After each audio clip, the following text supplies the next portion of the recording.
Well, I think one of my favorite experiences was when I was 13 and I went to interview a hero of mine, Jean-Michel Cousteau, who's a big environmentalist and very big advocate for the world's oceans. And I was 13 years old, and I, really respected this guy, and I went and interviewed him, and it was really amazing to me because here was this really important person saying, "I'd given up on talking to adults, and I really just want to talk to you and your generation because you're going to save the world and you're going to fix our problems that we've created."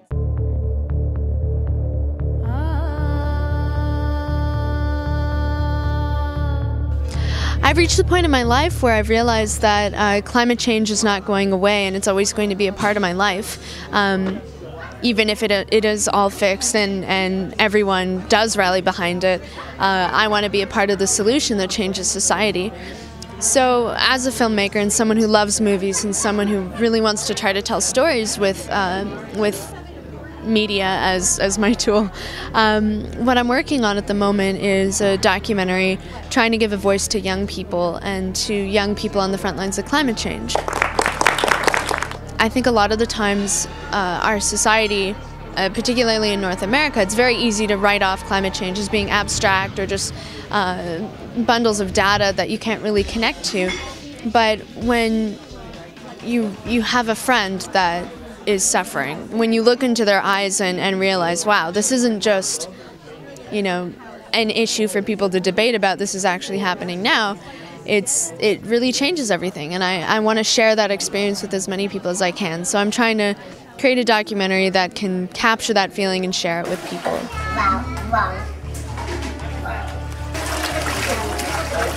As I've grown up and as I've met people around the world who are dedicated to the environment, and I've talked with and befriended people who are suffering and really seen the divide of how unfair it is that the people who are causing climate change aren't really feeling it at the moment, and just recognizing that we're all one planet and that we're all human family, I've really kind of realized that this isn't a problem just for a few people. This isn't just affecting one group of people or the other.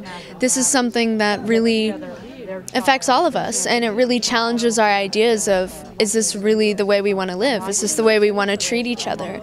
Or are we going to step up and really help each other and take care of each other?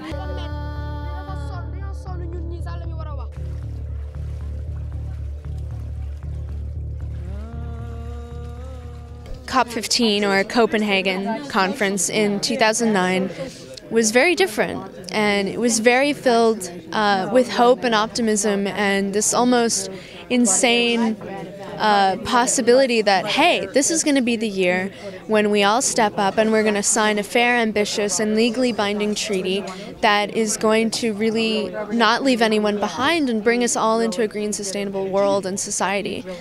And, maybe it was a bit naive for us all to really kind of buy into that idea because, even Coca-Cola was on board. There were posters everywhere, Copenhagen, and everyone was almost selling it as this brand that, wow, this is the year, everything's going to happen. But then, reality sets in, and for one, being really involved with the youth movement who are traditionally shut out of the negotiations, I guess it wasn't so surprising, but it was extremely disappointing to realize that it was just more talk, and that, it seems that the really important things in the world that we really need to fix just get pushed every year.